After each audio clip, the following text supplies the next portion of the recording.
Σήμερα βρισκόμαστε στο Μουσείο Κυκλαδικής Τέχνης στο Κολονάκι. Στο μουσείο μπορεί κάποιος να δει τη μεγαλύτερη συλλογή εκθεμάτων των αρχαίων πολιτισμών του Αιγαίου και της Κύπρου, με ιδιαίτερη έμφαση στην κυκλαδική τέχνη της 3ης χιλιετίας π.Χ. Στη σημερινή επίσκεψή μας στο μουσείο θα είναι μαζί και ο Δημήτρης Αμπατζής. Εγώ γεννήθηκα με μερική απώλεια όρασης. Στα 14 μου έχασα εντελώς την όρασή μου. Σπούδαζα αρκετά χρόνια μουσική, παίζα μετά αρκετά χρόνια ποδόσφαιρο, ήμουν στην εθνική ομάδα ποδοσφαίρου τυφλών. Είχα τη χαρά και την τιμή να συμμετέχω σε παγκόσμια, ευρωπαϊκά και στην Παρολυμπιάδα που έγινε στην Αθήνα. Και είμαι πολύ χαρούμενος, η αλήθεια είναι γι' αυτό, δεδομένου ότι είμαστε εδώ για να στηρίξουμε όλοι μια προσπάθεια η οποία θα έπρεπε κανονικά να γίνει θεσμός σε όλα τα μουσεία.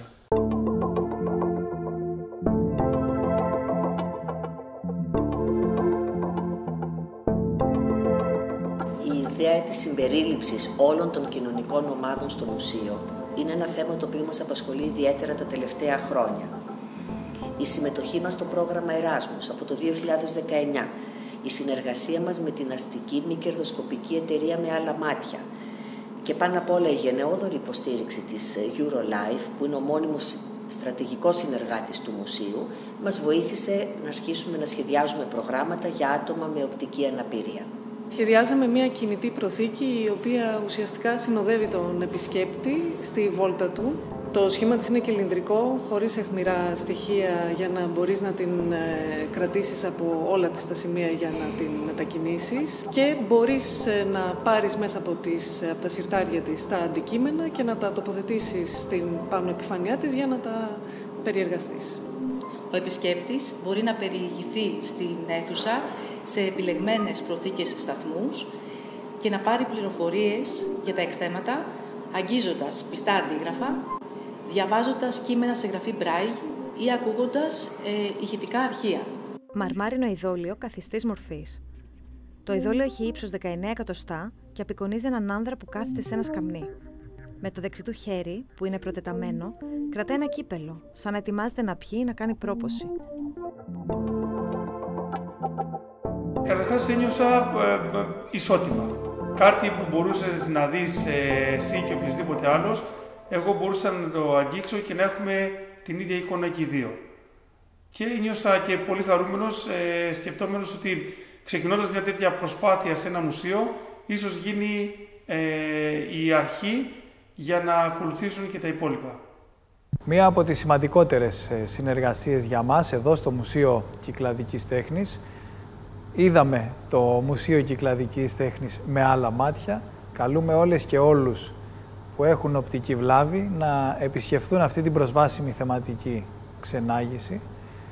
Είναι πολύ σημαντικό το ότι μιλάμε για μία μόνιμη έκθεση πλέον, μία μόνιμη προσβάσιμη έκθεση στο χώρο του μουσείου. Είχαμε συνηθίσει όλα τα προηγούμενα χρόνια να συμβαίνουν περιοδικά προσβάσιμα γεγονότα στο χώρο του πολιτισμού.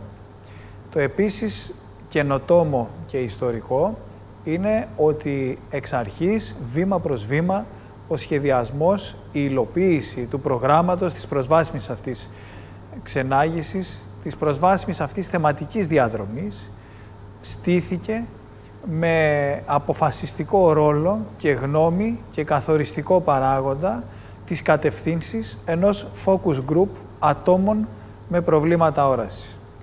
Άτομα που είτε έχουν γεννηθεί τυφλά, είτε έχασαν αργότερα όραση, άτομα που σήμερα δεν βλέπουμε καθόλου ή και άλλα άτομα που υπάρχει μερική όραση, όλοι μαζί με πολύ διαφορετική μεθοδολογία δουλέψαμε ξανά και ξανά, αξιολογούσαμε βήμα προς βήμα την παραγωγή των πιστών αντιγράφων. Θέλαμε να έχουμε όλοι την ίδια κατανόηση κάθε πληροφορίας. Δουλέψαμε αρκετά στο να προσαρμοστούν τα κείμενα για να είναι κατανοητά ακόμα και σε επισκέπτες που δεν έχουν δει ποτέ τίποτα, όπως εγώ που έχω γεννηθεί ολικά τυφλός. Θέλαμε περιγραφές και του χώρου στον οποίο βρισκόμαστε και γι' αυτό δημιουργήσαμε και ανάγλυφη κάτοψη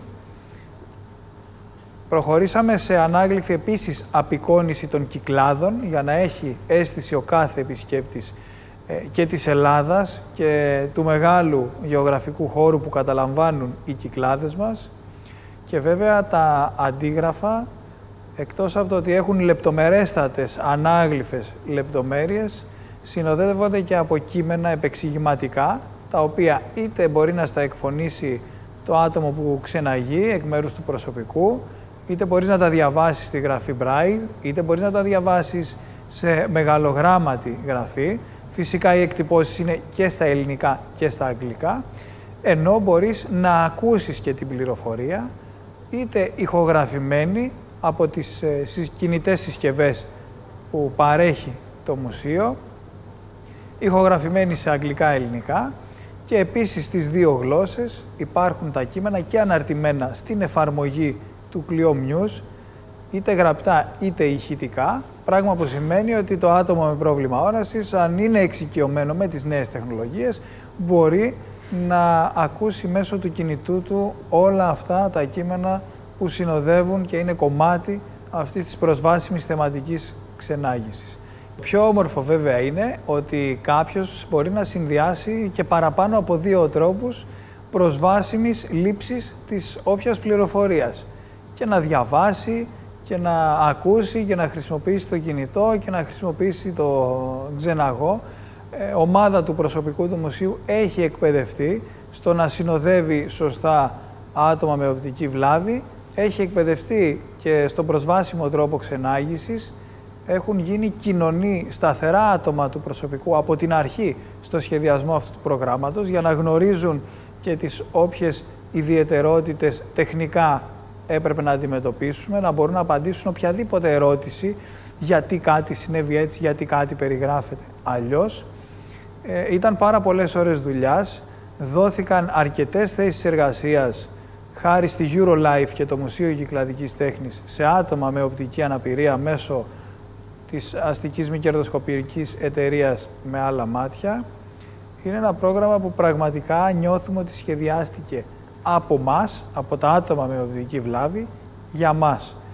Ήδη ακούμε πολλές φωνές αυτό να επεκταθεί και σε άλλους χώρους του μουσείου, αλλά φυσικά και σε άλλα μουσεία. Το έχουμε επικοινωνήσει στις επαφές που έχουμε στο εξωτερικό και υπάρχει έντονο τουριστικό ενδιαφέρον από επισκέπτες με οπτική βλάβη. Κάποιοι έχουν φτάσει ήδη και το έχουν απολαύσει. Φυσικά λαμβάνουμε με το τέλος κάθε ξενάγησης από όποια και όποιον θέλει, μέσω ανώνυμης φόρμας, με πολλούς προσβάσιμους τρόπους συμπληρώνουν ένα ερωτηματολόγιο ανατροφοδότησης και για να βελτιώσουμε το παρόν πρόγραμμα, αλλά και για να γίνουμε καλύτεροι στην επέκταση τέτοιων προσβάσιμων διαδρομών και τέτοιων προγραμμάτων ξεναγήσεων. Παράλληλα, στο Μουσείο Κυκλαδικής Τέχνης λειτουργεί προσβάσιμη ξενάγηση στην ελληνική νοηματική γλώσσα, στη διεθνή νοηματική γλώσσα. Είναι μια συνεργασία του Μουσείου και της EuroLife με το Πρακτορείο Διερμηνέων Νοηματικών Γλωσσών Hands Up, και είναι πολύ σημαντικό που στον ίδιο χώρο πλέον συμβαίνουν τόσα προσβάσιμα πράγματα, γιατί αντιλαμβανόμαστε όλοι ότι καλλιεργείται και στον πολιτισμό μία φιλοσοφία συμπερίληψης, του να σχεδιάζουμε δηλαδή πλέον για όλες και όλους συμπεριληπτικά εξ αρχής. Συνεχίζοντας την ξενάγησή μας, ξέρω ότι τώρα στην προσβάσιμη διαδρομή είμαι στο 14ο θέμα, το οποίο αγγίζω και παράλληλα διαβάζω. Μαρμάρινο ειδόλιο καθιστής μορφής. Το ειδόλιο έχει ύψος 19 εκατοστά και απεικονίζει έναν άνδρα που κάθεται σε ένα σκαμνί. Με το δεξί του χέρι, που είναι προτεταμένο, κρατά ένα κύπελο σαν να ετοιμάζεται να πιει ή να κάνει μία πρόποση. Το αριστερό του χέρι είναι διπλωμένο και κολλημένο στο στομάχι. Θα βρούμε τις αντίστοιχες λεπτομέρειες. Ναι, καθιστό. Βλέπουμε το σκαμνί και τα πόδια εδώ του άνδρα. Να, το κύπελο. Στρογγυλό, ανοιχτό από απάνω, προτεταμένο το δεξί χέρι. Ετοιμάζεται να πιει ίσως, γιατί βλέπω και το κεφάλι εδώ ελαφρώς γυρτό προς τα επάνω ή να κάνει την πρόποση και διπλωμένο εδώ το αριστερό χέρι, το νιώθω στο ύψος του στομαχιού. Είναι απίστευτη χαρά για μας να στεκόμαστε ακριβώς δίπλα στα εκθέματα που μέχρι χθες ήταν για τις δικές μας αισθήσεις φυλακισμένα σε προθήκες, δεν μπορούσαμε να έχουμε καμία εικόνα και να ζητούσαμε έμεσα να τα δούμε μέσα από περιγραφές φίλων και ξεναγών. Και τώρα να στέκομαι ακριβώς δίπλα στο αυθεντικό έκθεμα και να αγγίζω όση ώρα θέλω και να περιεργάζομαι ανάγλυφα ένα πιστό αντίγραφο αυτού του εκθέματος. Να έχω εικόνα άμεσα με την αφή, με το δικό μου τρόπο. Το μουσείο συμμετέχει σε ένα πρόγραμμα Erasmus Plus, το Τομιμαίους, το οποίο ασχολείται με το πώς μπορεί να γίνει μια συλλογή και ένα μουσείο γενικότερα προσβάσιμο μέσω και με τη χρήση τεχνολογίας σε άτομα με οπτική βλάβη αλλά και άτομα με προβλήματα ακοής. Έτσι λοιπόν, σαν μουσείο σκεφτήκαμε να σχεδιάσουμε μια διαδρομή και μια κινητή προθήκη που να ακολουθεί τα άτομα με τυφλότητα μέσα στο χώρο και εκεί ζητήσαμε και την βοήθεια της μη κερδοσκοπικής οργάνωσης με άλλα μάτια, με την οποία είχαμε και μια εξαιρετική συνεργασία σε όλη την πορεία για να μπορέσουμε να έχουμε ένα σωστό αποτέλεσμα.